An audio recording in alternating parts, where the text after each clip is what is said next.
Local researchers have discovered that the risk of high blood pressure can be identified in childhood.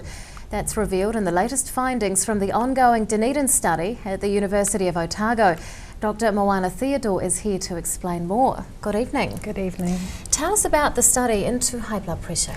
So what we did is we looked to identify groups of people early in life, in childhood, that were going to go on to develop high blood pressure by early midlife, so by the time they reach 38 years of age. So how did you gather that information?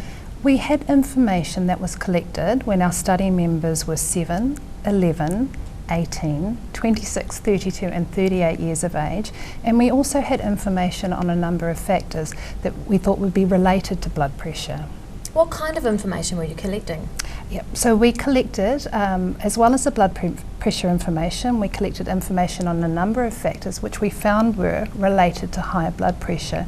And these included whether or not a person had a family history of high blood pressure, whether or not they were born lower birth weight, whether or not they were firstborn, and also male gender. And we also found that being overweight or obese over time and cigarette smoking was also related to higher blood pressure levels. Are those the 4 groups that you talk about? So what we identified, as you say, was 4 groups. Now 2 of those groups were what we would consider low risk groups. And so they had blood pressure levels that started out quite lower in childhood, and they went on to develop normal blood pressure by age 38 years.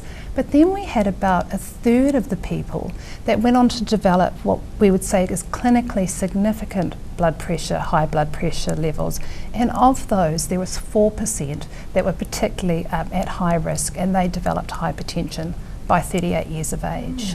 What factors in childhood can increase the odds of high blood pressure? So as I mentioned, those were things like male gender, having a family history of high blood pressure, and being lower birth weight, and also being firstborn. Okay. Does that come as a surprise? I think what's unique about our study is that most studies that have looked at high blood pressure and other related conditions start in middle to old age. And what we can do is we can go back with this study. What we were able to do was to go back with this study and look at things in early childhood that might impact on whether someone developed high blood pressure later on. How do you think this information might be useful in the future?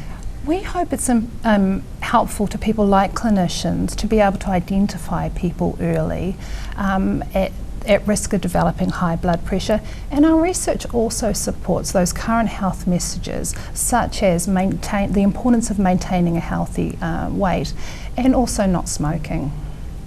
What is the next step in this research? Well, our study members are relatively young, so we'd like to follow them into middle and old age to see how their health develops, and we're hoping to see them again in 2017 when they're in their mid-40s.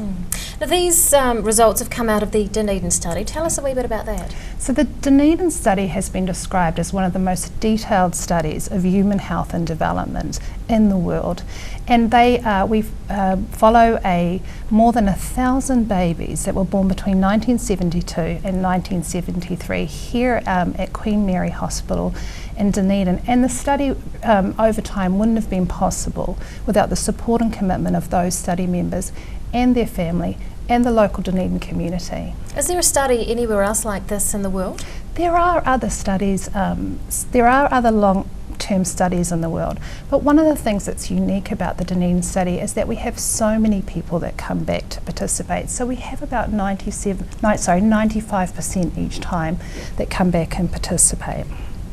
Dr. Moana Theodore from the University of Otago, thanks very much for your time. Thank you.